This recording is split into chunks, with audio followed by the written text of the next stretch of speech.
Loving her, loving me,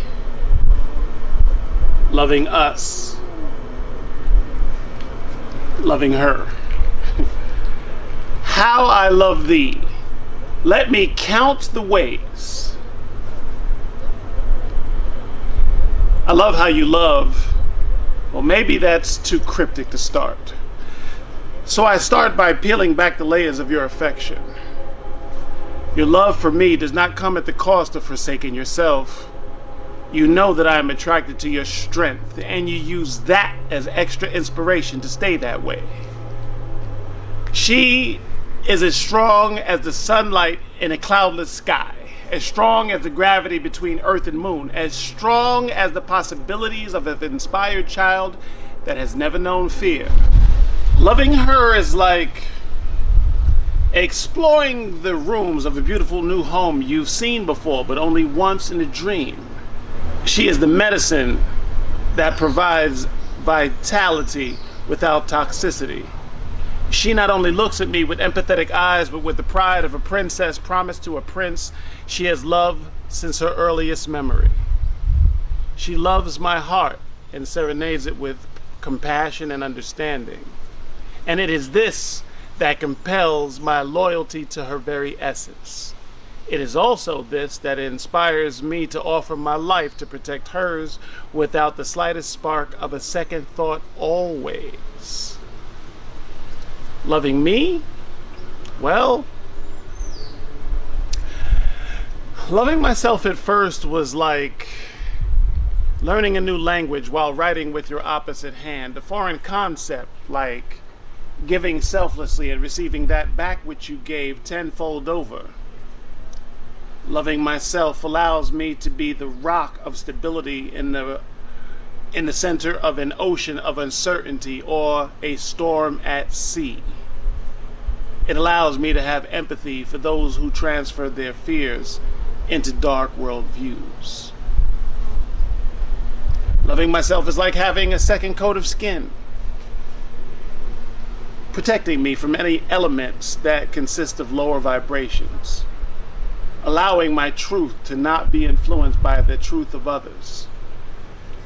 So, thus, loving myself is like the medicine for my soul, allowing my soul and my flesh to be in harmony, allowing my soul and source energy to be in alignment, aligned like the line of sight between two star-crossed lovers sharing their first gaze.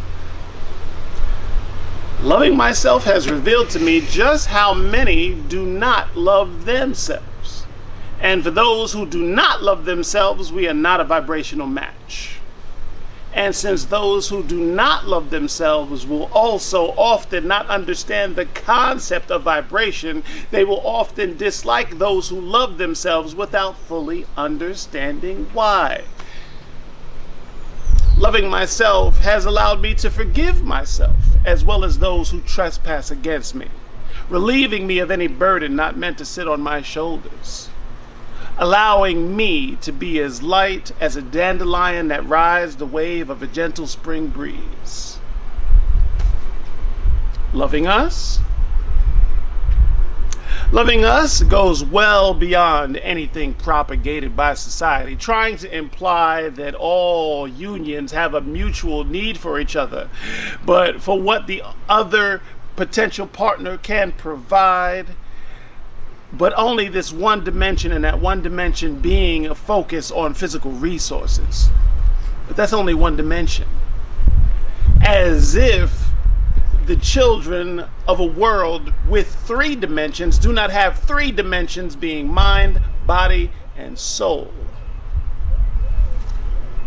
Loving us goes beyond this notion, like black and white TV went beyond Technicolor to 4K and 1080 HD.